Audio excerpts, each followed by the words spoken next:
3 meses haviam se passado desde a noite em que Israel deixou o Egito. Atrás deles estavam gerações de escravidão. As cidades construídas para Faraó, os gritos de um povo oprimido, as pragas que haviam atingido o Egito, o sangue nos umbrais das portas e o mar que se abriu diante daqueles que não tinham para onde fugir. Israel havia visto o impossível. Mas a libertação do Egito não era o fim da jornada, era apenas o começo. Deus não havia retirado aquele povo da escravidão apenas para fazê-lo vagar pelo deserto. Ele os conduzia para um encontro. Depois de semanas atravessando uma terra árida, enfrentando fome, sede, medo e incerteza, os israelitas chegaram ao deserto do Sinai. Diante deles, erguia-se uma montanha severa, rochosa, imóvel, cercada pelo silêncio do deserto. O povo acampou diante dela sem compreender completamente o que estava prestes a acontecer. Eles não haviam chegado ao Sinai por acaso. Ali, antigos escravos seriam chamados para se tornar uma nação, um povo separado, uma comunidade governada não pelas ordens de um faraó, mas pela palavra de Deus. No Egito, eles haviam conhecido o poder de seus opressores. No Sinai, conheceriam a santidade daquele que os libertara. Mas também seriam confrontados com uma verdade que ainda não compreendiam. Sair do Egito era apenas uma parte da libertação. O Egito também precisava sair de dentro deles. E antes que deixassem aquela montanha, Israel provaria que um povo pode atravessar o mar, testemunhar milagres e, ainda assim, construir um ídolo no momento em que Deus parece permanecer em silêncio. Moisés subiu a montanha porque Deus o havia chamado. Ele já conhecia aquele lugar. Anos antes, quando ainda era um pastor fugitivo, havia visto ali uma sarça que ardia sem ser consumida. Naquele encontro, Deus o enviara de volta ao Egito. Agora Moisés retornava ao mesmo deserto. Mas não estava sozinho. Atrás dele havia uma multidão que pouco tempo antes pertencia a Faraó. No alto do monte, Deus entregou a Moisés uma mensagem para Israel. O povo deveria se lembrar do que havia acontecido no Egito. Não foram seus exércitos que derrotaram Faraó. Não foram suas estratégias que abriram o mar. Não foi sua força que os trouxe até aquela montanha. Deus os havia carregado até ali. E agora lhes oferecia algo maior do que liberdade política. Se ouvissem sua voz e guardassem sua aliança, seriam sua propriedade particular entre todas as nações. Seriam um reino de sacerdotes, uma nação santa. Não porque fossem mais fortes, nem porque fossem numerosos, mas porque haviam sido escolhidos para representar a santidade e a justiça de Deus diante do mundo. Moisés desceu e reuniu os anciãos. Diante deles, repetiu tudo o que havia ouvido. A resposta foi imediata. O povo declarou que faria tudo o que o Senhor havia falado. Naquele momento, Israel aceitou a proposta.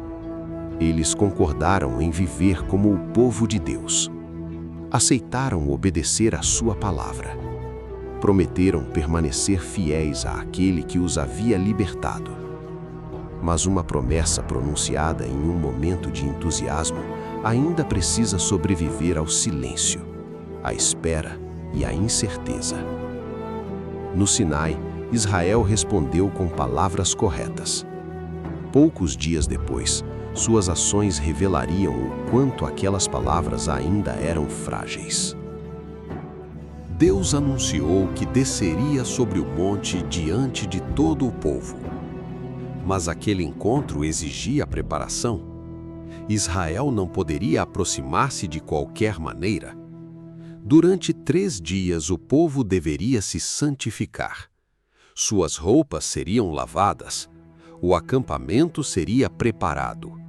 Limites seriam colocados ao redor da montanha. Ninguém deveria ultrapassá-los. Nem homens, nem mulheres, nem animais. O monte não era um lugar de curiosidade. Era o lugar da manifestação de uma presença santa. O mesmo Deus que havia derrotado o Egito estava prestes a falar.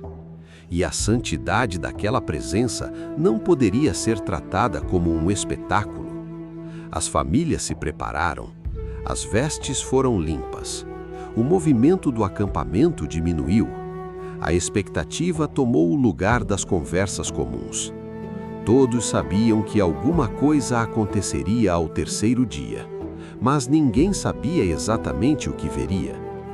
Aquela multidão estava acostumada às imagens do Egito, estátuas, templos, símbolos esculpidos, deuses representados por homens e animais.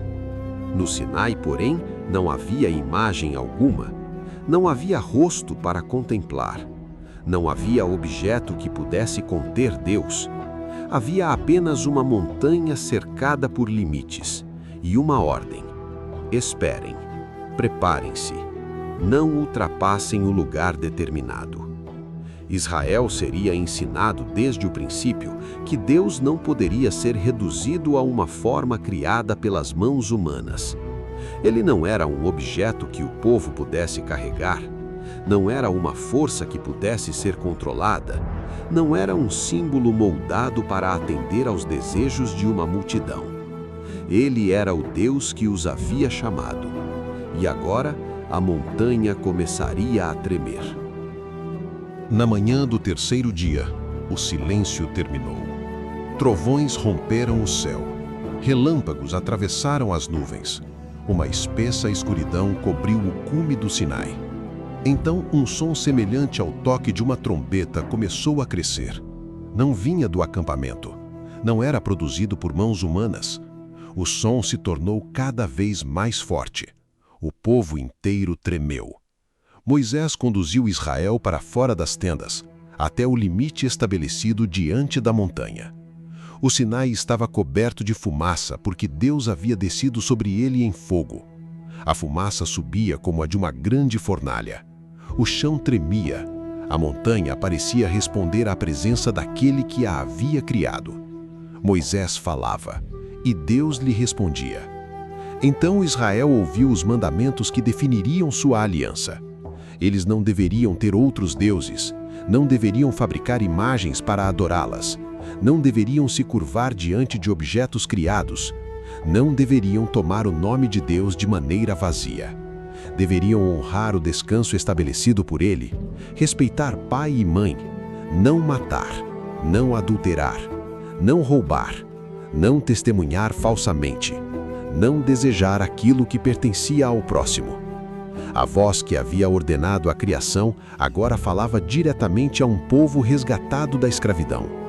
Mas Israel não respondeu com celebração, respondeu com medo. A multidão recuou, pediu que Moisés servisse como mediador. Eles não queriam continuar ouvindo aquela voz diretamente, pois temiam morrer. Moisés se aproximou da densa escuridão onde Deus se manifestava, e o povo permaneceu à distância. Entre todas as palavras ouvidas naquele dia, duas ordens eram impossíveis de confundir. Não tenham outros deuses. Não fabriquem imagens para adorá-las. Israel não poderia alegar desconhecimento. Quando o bezerro de ouro fosse levantado, o povo quebraria precisamente aquilo que havia acabado de ouvir. Depois de receber as palavras do Senhor, Moisés registrou os mandamentos. Ao pé do monte, construiu um altar. Ao redor dele, levantou 12 colunas, representando as 12 tribos de Israel. Sacrifícios foram oferecidos. O sangue foi recolhido. Parte dele foi colocada sobre o altar. Então Moisés tomou o livro da aliança e o leu diante de todo o povo. Mais uma vez, Israel respondeu. Não disseram apenas que ouviriam, declararam que fariam e obedeceriam a tudo o que Deus havia ordenado. Aquela não era uma promessa vaga. A aliança estava sendo confirmada publicamente. Moisés tomou o sangue e o aspergiu, declarando que aquele era o sangue da aliança estabelecida entre Deus e Israel. As palavras pronunciadas no Sinai agora ligavam o povo ao Deus que os libertara. Moisés, Arão, Nadab, Abiú e 70 anciãos subiram parte da montanha. Ali tiveram uma visão da glória do Deus de Israel. Sob seus pés, parecia haver uma superfície clara como o próprio céu. E naquele lugar, eles comeram e beberam. A aliança havia sido aceita. Os representantes do povo haviam estado diante de Deus. Israel prometera obediência 2 vezes. Tudo parecia preparado para uma nova etapa. Mas compromissos espirituais não são provados apenas diante da glória. São provados quando a glória parece distante, quando o líder não retorna, quando as respostas demoram, quando a ansiedade começa a preencher o espaço antes ocupado pela confiança. Esta história ainda estava apenas começando. E para acompanhar outras narrativas bíblicas contadas com contexto, profundidade e fidelidade às Escrituras, inscreva-se em Silêncio Sagrado, porque as cenas mais conhecidas da Bíblia quase sempre escondem detalhes capazes de transformar completamente o seu significado. Deus chamou Moisés novamente. Desta vez, ele deveria permanecer no monte para receber as tábuas de pedra. Nelas estariam os mandamentos que orientariam a vida de Israel. Antes de subir, Moisés deixou Arão e Hur responsáveis por qualquer questão que surgisse no acampamento. Josué o acompanhou até parte do caminho. Então, Moisés seguiu em direção à nuvem. Durante 6 dias, a glória de Deus cobriu o Sinai. Aos olhos do povo, o topo da montanha parecia consumido por fogo. No 7º dia, Deus chamou Moisés de dentro da nuvem. Ele entrou e permaneceu ali durante 40 dias e 40 noites. No alto do monte, Deus entregava instruções detalhadas. Falava sobre um santuário, um lugar construído para representar sua presença no meio do povo. Falava sobre o altar, sobre o sacerdócio, sobre as vestes de Arão, sobre os sacrifícios, sobre a adoração, sobre a maneira como um Deus santo habitaria entre uma comunidade imperfeita. Cada detalhe apontava para uma verdade. Deus desejava permanecer no meio de Israel. Ele não os havia libertado para observá-los à distância. Queria conduzi-los, habitar entre eles, ser reconhecido como o centro de sua vida. Enquanto estas instruções eram entregues, as 2 tábuas da aliança estavam sendo preparadas. Elas não eram uma obra comum. O texto as descreve como tábuas de pedra escritas pelo próprio Deus. Mas enquanto Deus preparava no alto da montanha uma forma de habitar no meio do povo, algo muito diferente acontecia lá embaixo. A espera começava a parecer longa. Moisés não retornava. A nuvem continuava sobre o monte, e pouco a pouco a confiança de Israel começou a ser substituída por ansiedade. 40 dias podem parecer pouco quando a resposta já é conhecida. Mas para uma multidão parada no deserto, diante de uma montanha coberta por fogo e fumaça, 40 dias podiam parecer uma eternidade. Moisés havia entrado na nuvem. O povo não conseguia vê-lo. Não sabia quando retornaria. Talvez alguns acreditassem que ele havia morrido. Outros podiam imaginar que os abandonara.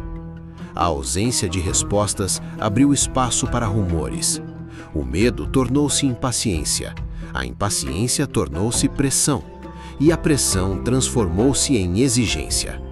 O povo se reuniu ao redor de Arão. Eles não pediram orientação. Não pediram que buscassem a Deus. Exigiram que construísse deuses que fossem adiante deles.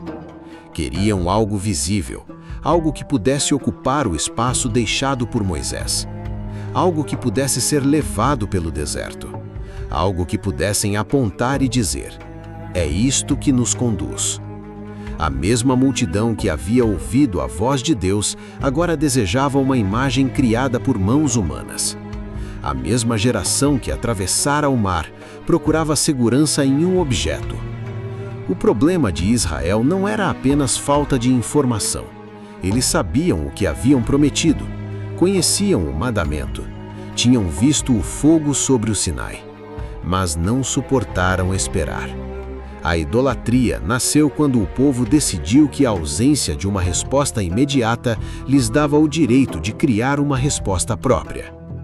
Arão estava diante de uma escolha. Poderia resistir à pressão.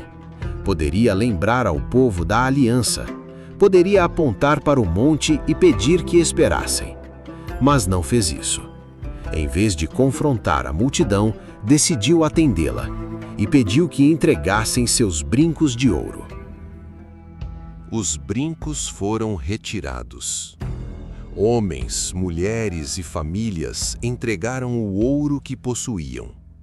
Parte daquele metal provavelmente havia sido trazido do Egito. Era o ouro recebido quando os israelitas deixaram a terra de sua escravidão. Agora, o presente de sua libertação seria usado para construir o símbolo de sua infidelidade. Arão recolheu o ouro, trabalhou o ouro e moldou a figura de um bezerro. Diante da imagem, o povo declarou que aquele era o Deus que os havia tirado do Egito. O objeto que acabara de ser fabricado recebeu o crédito pelos acontecimentos que todos haviam testemunhado. As pragas, a Páscoa, a abertura do mar, a derrota do exército de Faraó, tudo foi atribuído a uma imagem que não existia poucas horas antes. Arão construiu um altar diante do bezerro e anunciou uma festa religiosa para o dia seguinte. Na manhã seguinte, sacrifícios foram oferecidos. O povo comeu, bebeu e se levantou para festejar. O mais perturbador não era apenas a presença do ídolo, era a tentativa de misturar aquele objeto com a adoração ao Deus verdadeiro. Eles não estavam simplesmente abandonando toda a linguagem religiosa. Estavam usando palavras sagradas para justificar uma adoração corrompida. Queriam um Deus que pudesse ser visto, um Deus que não estabelecesse limites, um Deus que não permanecesse oculto na nuvem, um Deus que não exigisse espera, um Deus moldado segundo suas necessidades. O bezerro não falava, não julgava, não ordenava, não confrontava. Era exatamente por isso que parecia tão conveniente. Israel trocou a presença que não podia controlar por uma imagem que podia carregar. E enquanto a festa crescia no acampamento, no alto do Sinai, Deus já havia visto tudo. Deus interrompeu as instruções e disse a Moisés que descesse. O povo havia se corrompido. Em pouco tempo, haviam abandonado o caminho que lhes fora ordenado. Deus declarou que aquele era um povo de dura cerviz. Falou sobre destruí-lo e formar a partir de Moisés uma nova nação. Moisés poderia ter aceitado. O povo havia questionado sua liderança. Talvez acreditasse que ele estava morto. Havia trocado sua ausência por um ídolo. Ainda assim, Moisés intercedeu. Pediu que Deus não destruísse Israel. Lembrou a libertação do Egito. Falou sobre o que as outras nações diriam caso o povo morresse no deserto. Apelou para as promessas feitas a Abraão, Isaque e Jacó. Não tentou afirmar que Israel era inocente. Não minimizou o pecado. Não disse que o bezerro era apenas um erro simbólico. Moisés pediu misericórdia apesar da culpa.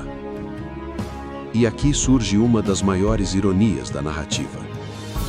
Enquanto Israel acreditava que Moisés os havia abandonado, Moisés estava diante de Deus, pedindo que sua vida fosse preservada. O homem que o povo tentava substituir era, naquele exato momento, o homem que intercedia por ele. Então Moisés tomou as tábuas e começou a descer. Abaixo dele, a festa continuava. Moisés desceu carregando as 2 tábuas. Elas estavam escritas dos 2 lados. O texto enfatiza que eram obra de Deus. As palavras gravadas nelas também vinham de Deus.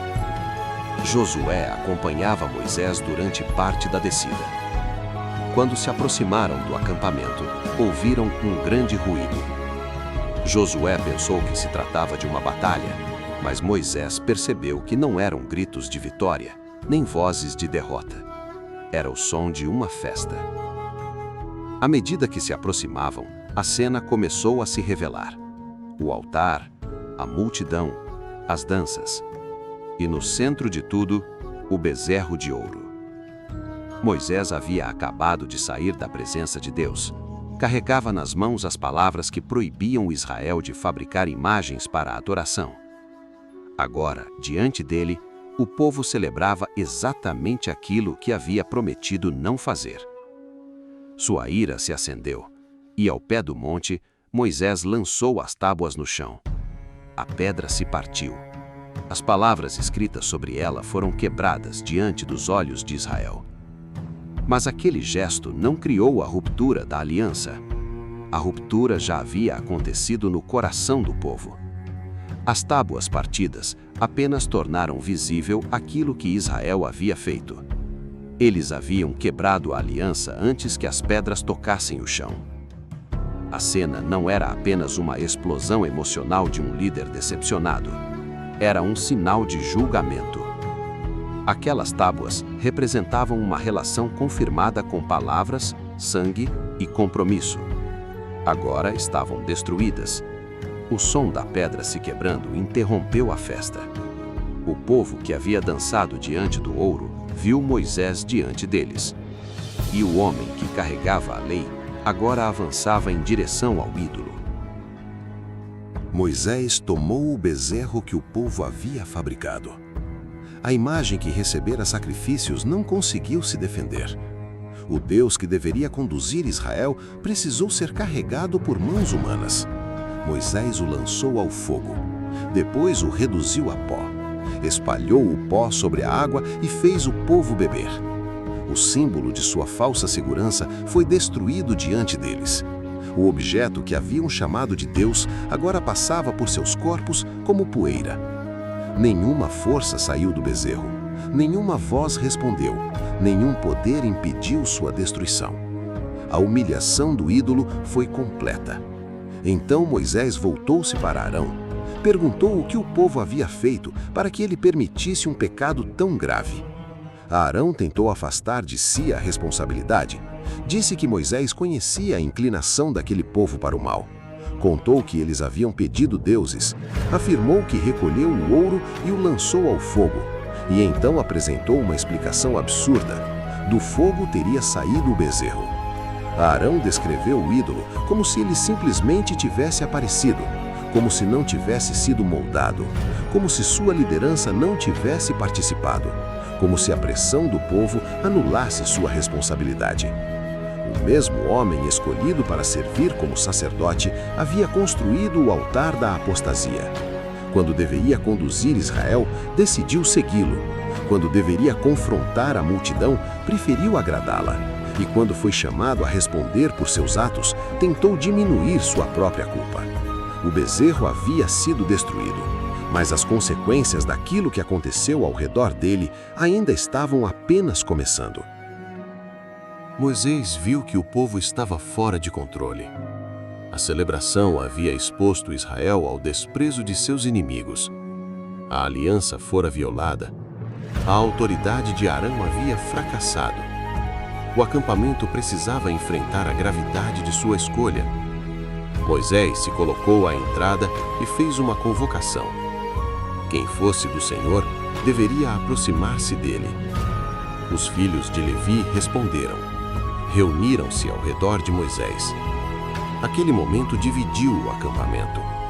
Depois de uma festa marcada pela confusão, agora cada pessoa precisava reconhecer de que lado permaneceria. O juízo percorreu o arraial. Cerca de 3.000 homens morreram naquele dia. A narrativa não apresenta essa cena como entretenimento. Não existe triunfo na descrição. Existe peso. A música terminou. As danças cessaram. O ouro havia desaparecido. E o acampamento que pouco antes celebrava, agora estava tomado por silêncio e luto.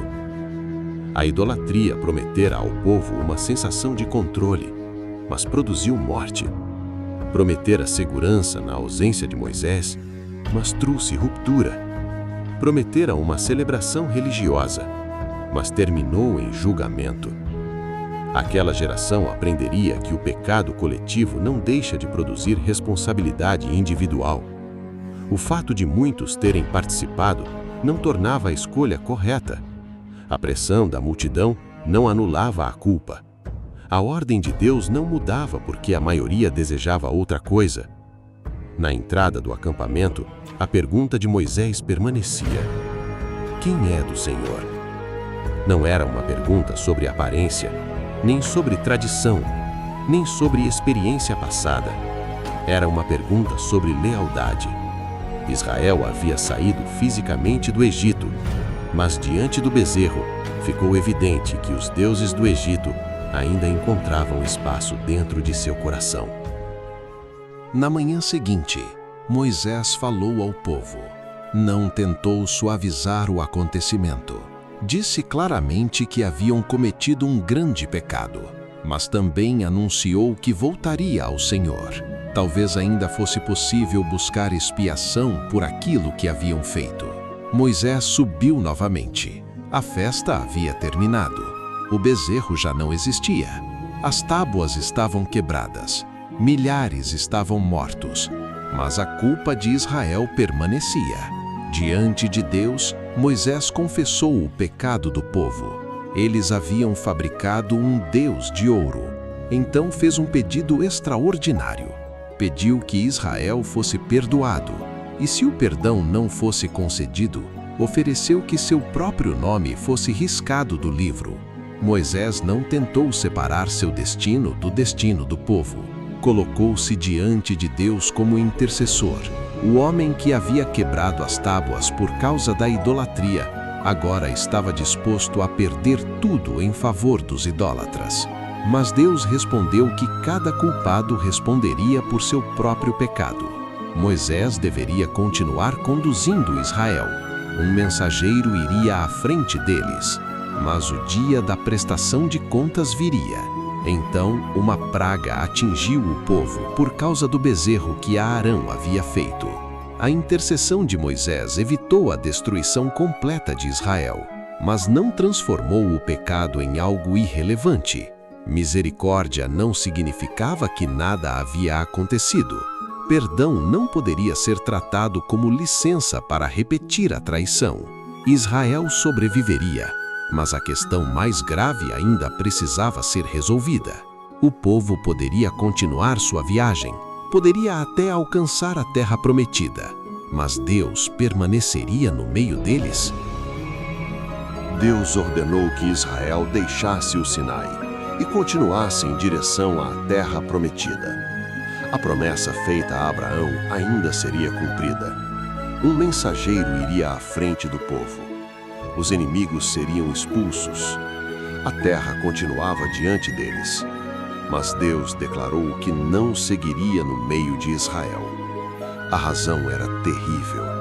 A dureza do povo era tão grande que sua presença santa poderia consumi-los durante o caminho. Quando ouviram aquelas palavras, os israelitas entraram em luto. Ninguém colocou seus ornamentos.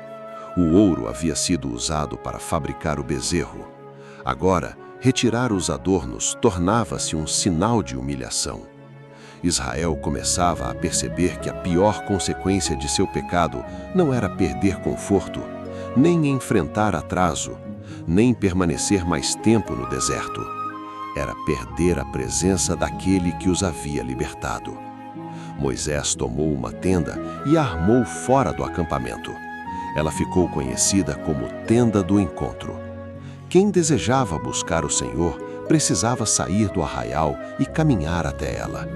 Sempre que Moisés se dirigia à tenda, o povo se levantava e observava de longe. A coluna de nuvem descia e permanecia à entrada. Ali, Deus falava com Moisés. E Moisés fez seu pedido mais importante. Se a presença de Deus não fosse com eles, Israel não deveria seguir adiante. A terra, por mais fértil que fosse, não bastava. As vitórias não bastavam. A promessa não bastava. O que tornava Israel diferente das outras nações não era apenas o território que receberia. Era a presença de Deus no meio do povo. Moisés compreendeu algo que o restante de Israel quase havia esquecido. É possível conquistar o destino esperado e ainda assim perder aquilo que realmente importa. Canaã, sem Deus, não seria a promessa completa. Seria apenas outro lugar. Depois de pedir que a presença de Deus permanecesse com Israel, Moisés fez outro pedido. Queria conhecer mais profundamente aquele que o havia chamado. Então disse: "Mostra-me a tua glória." Moisés não pediu uma nova imagem. Não pediu um objeto para substituir a presença invisível. Não pediu um Deus que pudesse controlar. Pediu um encontro verdadeiro. Deus respondeu que faria sua bondade passar diante dele. Mas Moisés não poderia contemplar plenamente sua face e sobreviver. Havia uma fenda na rocha. Moisés seria colocado ali. A presença passaria, e ele veria apenas aquilo que lhe fosse permitido. No encontro seguinte, Deus ordenou que Moisés preparasse 2 novas tábuas, semelhantes às primeiras. Ninguém deveria subir com ele. O monte permaneceria isolado. Moisés subiu ao amanhecer carregando as pedras. Deus desceu na nuvem e proclamou seu próprio nome. Apresentou-se como misericordioso e compassivo, paciente, rico em amor e fidelidade. Aquele que perdoa a culpa, a rebeldia e o pecado, mas também aquele que não trata a injustiça como se ela não existisse. Na mesma revelação estavam a misericórdia e a justiça, a disposição de perdoar e a seriedade da santidade. Moisés se inclinou até o chão. Pediu novamente que Deus permanecesse no meio do povo. Reconheceu sua dureza, pediu perdão e suplicou que Israel continuasse pertencendo ao Senhor.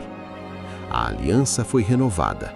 Novas tábuas receberam novamente as palavras que haviam sido quebradas. Moisés permaneceu no monte por mais 40 dias e 40 noites. O pecado de Israel não havia sido ignorado, mas também não seria a última palavra da história. Quando Moisés desceu do Sinai pela segunda vez, trazia novas tábuas em suas mãos. Mas algo havia mudado. Seu rosto resplandecia porque havia estado diante de Deus. Moisés não percebia, mas Arão e o povo viram e tiveram medo de se aproximar. Na primeira descida, Moisés encontrara Israel dançando diante de um ídolo. Na segunda, o povo encontrou Moisés marcado pela presença que quase havia perdido. Na primeira, as tábuas foram quebradas. Na segunda, a aliança havia sido renovada. Na primeira, o ouro brilhava diante da multidão. Na segunda, o rosto de Moisés resplandecia depois de um encontro verdadeiro com Deus. A diferença era impossível de ignorar. O bezerro de ouro havia sido produzido pelas mãos humanas. O rosto de Moisés brilhava porque ele estivera na presença do Senhor. E talvez seja por isso que essa história continue tão atual. Os bezerros de ouro não desapareceram, apenas mudaram de forma. Hoje, poucas pessoas se ajoelham diante de uma estátua no deserto, mas ainda transformamos coisas criadas em centros de nossa vida. Dinheiro, reconhecimento, aprovação, relacionamentos, influência, imagem, prazer, poder, segurança. Até mesmo o sucesso pode se tornar um ídolo quando passa a definir nosso valor, controlar nossas escolhas e ocupar o lugar que pertence a Deus. Israel construiu o bezerro porque não suportou esperar. Moisés demorava, a resposta não chegava, a presença parecia distante, e o povo decidiu criar algo que pudesse ver e controlar. Também fazemos isso quando o silêncio nos incomoda, quando Deus não responde no tempo esperado, quando a incerteza cresce. Em vez de permanecer fiéis, procuramos atalhos, construímos soluções que exigem menos confiança. Arão também permanece como uma advertência. Uma liderança pode conhecer a verdade e ainda assim ceder à pressão. Pode trocar convicção por aprovação. Pode participar de um erro coletivo e depois tentar apresentar desculpas. Mas a vontade da maioria não transforma a idolatria em fidelidade. A popularidade de uma escolha não a torna correta. Existe ainda uma pergunta prática. O que você teme perder a ponto de desobedecer a Deus para mantê-lo? O que ocupa seus pensamentos quando tudo fica em silêncio? Onde você procura segurança quando as respostas demoram? Aquilo que não conseguimos entregar pode revelar o altar diante do qual estamos vivendo. Mas a história não termina nas tábuas quebradas. Moisés voltou ao monte, intercedeu, pediu perdão, recusou-se a seguir adiante sem a presença de Deus, e novas tábuas foram dadas. Isso não tornou o pecado pequeno, mas mostrou que o fracasso não precisava ser o capítulo final. Arrependimento não é apenas lamentar as consequências, é destruir o ídolo, abandonar as desculpas, reconhecer a culpa e voltar a desejar a presença de Deus mais do que suas promessas. Israel queria uma imagem que pudesse controlar. Moisés queria uma presença diante da qual pudesse se render. Essa continua sendo a escolha. Podemos construir deuses semelhantes aos nossos desejos, ou buscar o Deus que confronta, corrige, perdoa e transforma. Porque nenhuma conquista compensa uma vida distante de Deus. Nenhuma promessa vale mais do que sua presença, e nenhum brilho produzido pelo homem pode substituir a glória que vem de um encontro verdadeiro com Ele. Se esta mensagem falou com você, deixe seu like e inscreva-se no Silêncio Sagrado. E escreva nos comentários: a promessa não vale mais que a presença.